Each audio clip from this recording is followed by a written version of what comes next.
Halo, selamat sore Tribuners. Senang sekali saya Mesya Marasabesi bisa menyapa Anda kembali di Tribun Ambon hari ini, edisi 10 September 2024, di mana sejumlah informasi terbaru dari Kota Ambon dan sekitarnya akan kami hadirkan untuk Anda. Kita mulai dengan berita pertama. Pukul saudara pakai batu hingga tewas, Christopher Souhoka dituntut 6,6 tahun penjara. Christopher Souhoka dituntut 6 tahun dan 6 bulan penjara. Christopher merupakan terdakwa kasus penganiayaan hingga mengakibatkan korban Freddy Souhoka tewas. Tuntutan tersebut dibacakan JPU LC Benselina Leo Nupun saat sidang yang pimpin Majelis Hakim Marta Maitimu saat berlangsung di Pengadilan Negeri atau PN Ambon, Senin 9 September 2024. JPU menilai terdakwa bersalah melakukan tindak pidana penganiayaan yang mengakibatkan korban meninggal dunia. Hal tersebut sebagaimana diatur dalam pasal 351 ayat 3 KUH Pidana. Usai mendengarkan tuntutan JPU, Hakim menutup persidangan dan akan dilanjutkan pada Senin 23 September 2024 dengan agenda pembelaan oleh penasehat hukum terdakwa yakni Samuel J. Siahaya dan Trihendra Unenor. Untuk diketahui, Tribuners, perbuatan terdakwa terjadi bermula pada Minggu 28 April 2024 sekitar pukul setengah 1 malam. Saat itu korban Ferdi Souhoka bersama dengan saksi Renault Steve Loipuka sementara bermain permainan bingo yang tepat berada di tempat jualan pop ice pada Jalan Baru Desa Paso, Kecamatan Baguala, Kota Ambon. Setelah itu terdakwa datang ke lokasi tersebut dan memarahi korban. Saat itu langsung terjadi adu mulut antar terdakwa dan saksi korban. Sehingga kemudian saksi Rivaldo Kailuhu dan saksi Erdit Stefani Bakarbesi melerai adu mulut tersebut. Selanjutnya ketika berada di depan rumah keluarga Poipuka di Jalan Baru Desa Paso, terdakwa kembali bertemu dengan korban.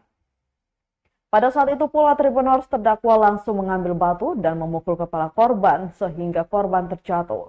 Setelah itu korban dibawa ke rumah salah satu warga dan kemudian langsung dibawa ke rumah sakit Hatiwe di Ambon. Sekitar pukul setengah 11 siang korban dinyatakan meninggal dunia.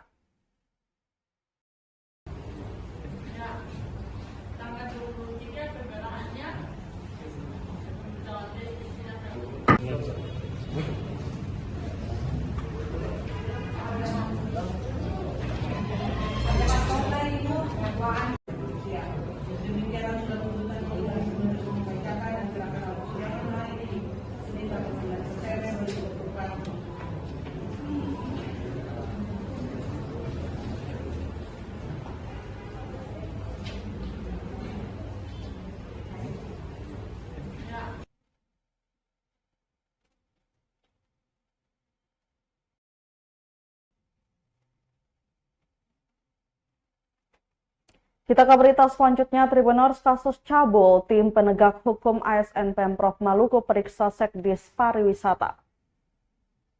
Usai mencoreng nama baik instansi pemerintah dalam dugaan kasus pencabulan anak di bawah umur, terduga pelaku Sekretaris Dinas Pariwisata Salmin Saleh diperiksa.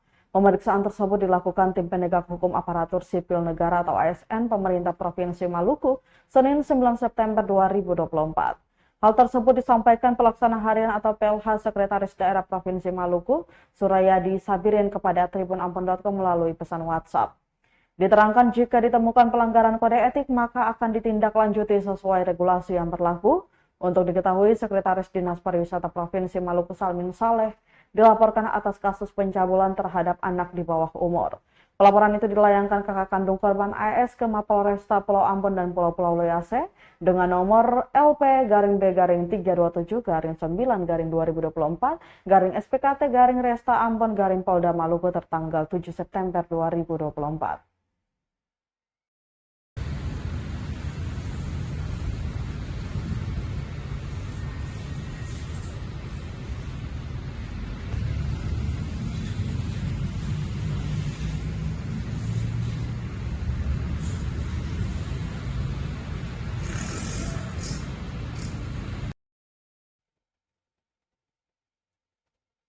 Masih dari Kota Ambon, Tribuners, viral pasien monkeypox di Siloam Hospital Ambon, Direktur Utama tegaskan hal tersebut tidak benar. Viral kabar adanya pasien yang terjangkit penyakit cacar monyet atau monkeypox di Siloam Hospital Ambon. Kabar tersebut beredar dengan cepat terutama melalui aplikasi WhatsApp. Direktur Siloam Hospital Ambon, Dr. Paulus Triaji Hadiwijaya kepada tribunambon.com menegaskan kabar tersebut tidak benar. Ia mengatakan bahwa berbagai detail fisik yang terlihat dalam gambar yang tersebar bukanlah bagian dari fasilitas Siloam Hospital Ambon. Selanjutnya, hingga saat ini belum ada pasien dengan dugaan monkeypox yang dirawat di Siloam Hospital Ambon. Meski demikian, Dr. Paulus menyampaikan Siloam Hospital Ambon tetap siap jika penyakit tersebut masuk ke Kota Ambon. Dengan pengalaman menangani pandemi COVID-19, rumah sakit ini telah memiliki fasilitas yang memadai, termasuk isolasi tekanan negatif dan pencegahan penyakit airborne dan droplet. Direktur Siloam Hospital Ambon ini berharap dengan klarifikasi ini maka dapat mengatasi kekeliruan informasi yang beredar. Kalau bahasa kedokterannya varicella.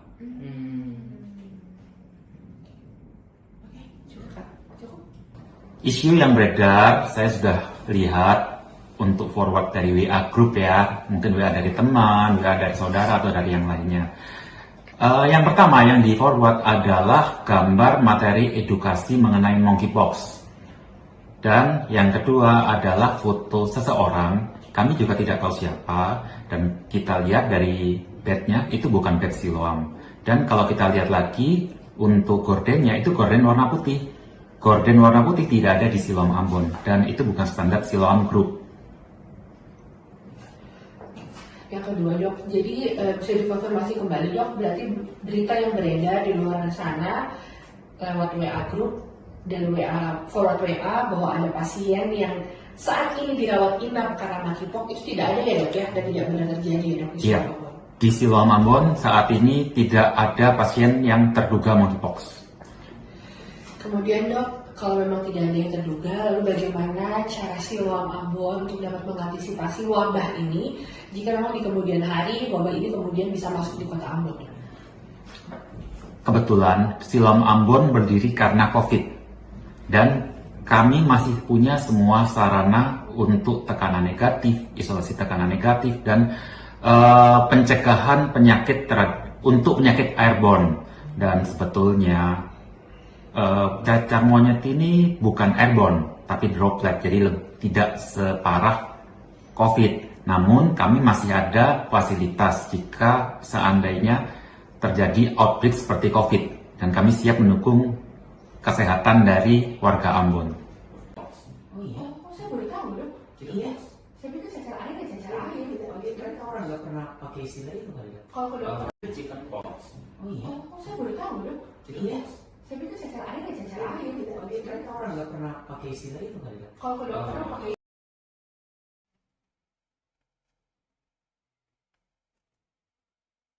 Kita ke Kabupaten Maluku Tenggara, Tribuners, KPU Gosto School KPU Maluku Tenggara gencar sosialisasi pemilih pemula.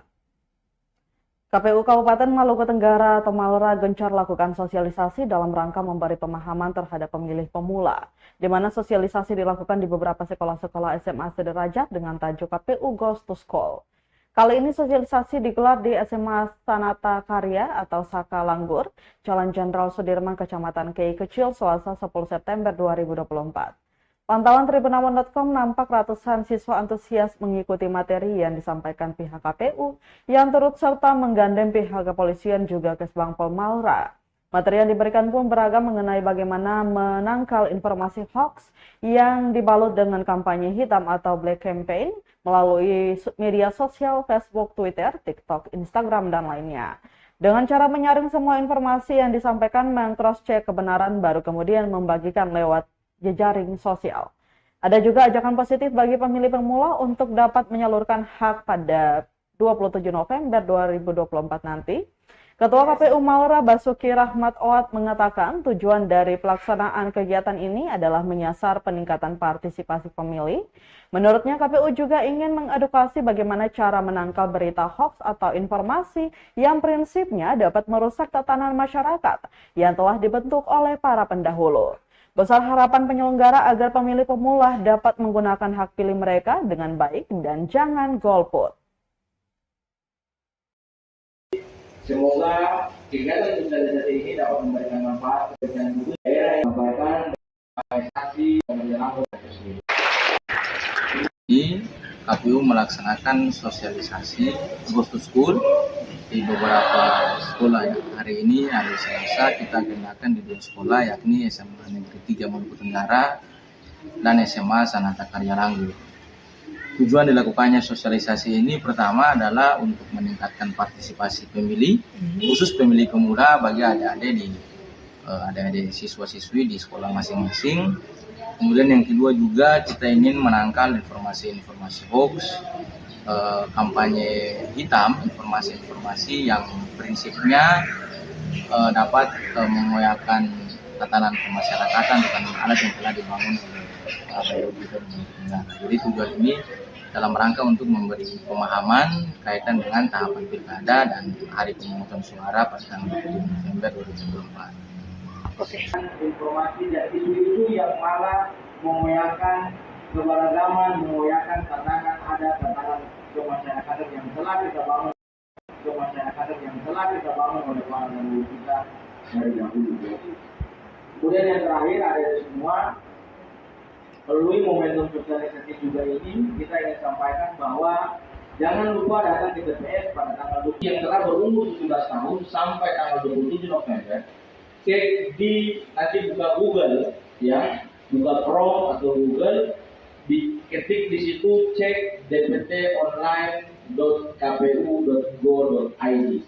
Terus masukkan di link itu ya. Cek dptonline.kpu.go.id untuk menemukan ada di semua. Itu adalah bentuk cek dan recheck kita terhadap apakah kita semua sudah terdaftar sebagai pemilih atau belum dalam perhelatan pilkada tanggal 27 November nanti. Mungkin itu beberapa bola.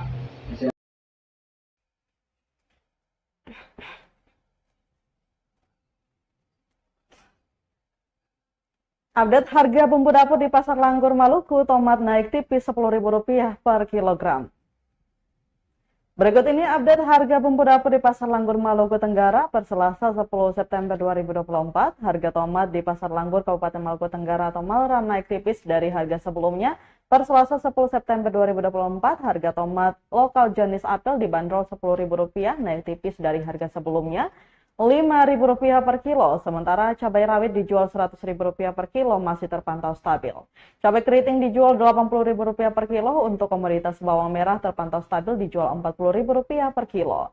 Sedangkan bawang putih dijual Rp50.000. Indah, salah satu pedagang bumbu dapur di Pasar Langgur mengatakan, untuk harga bumbu dapur terpantau stabil. Dikatakan untuk beberapa komoditas bumbu dapur masih kuat ditunjang produksi lokal, misalnya cabai, bawang merah, dan tomat, sehingga stoknya masih melimpah.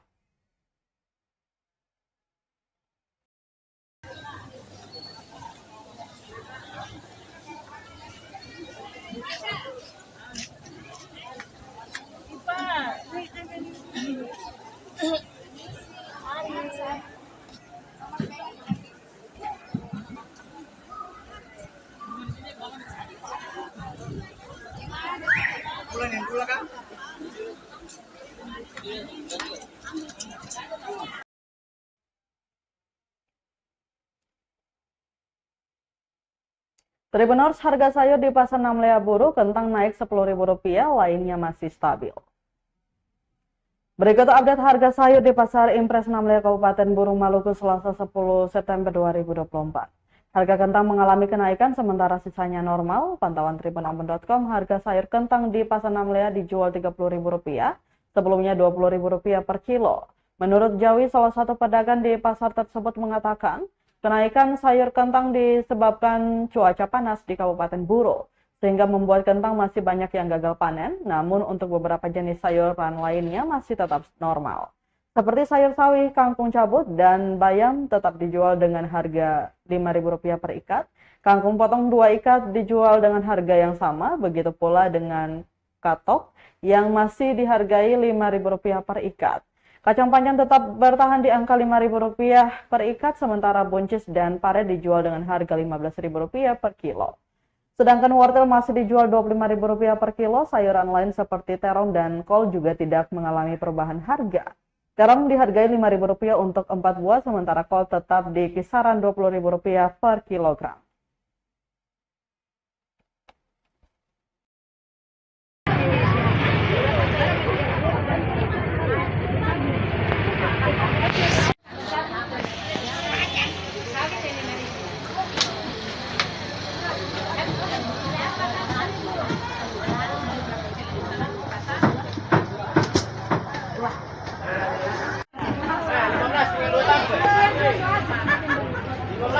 Cadê a fita você pode, gente? Lihat, ojek.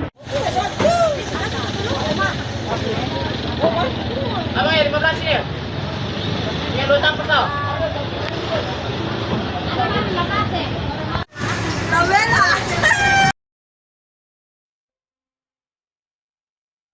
Tribuners, berita tadi sekaligus menutup rangkaian kebersamaan kita di Tribun Ambon hari ini, edisi 10 September 2024. Mewakili seluruh kru yang bertugas, saya Mesya Marsabesi pamit undur diri. Selamat sore dan sampai jumpa. Amato. Download Tribun X sekarang. Menghadirkan lokal menjadi Indonesia.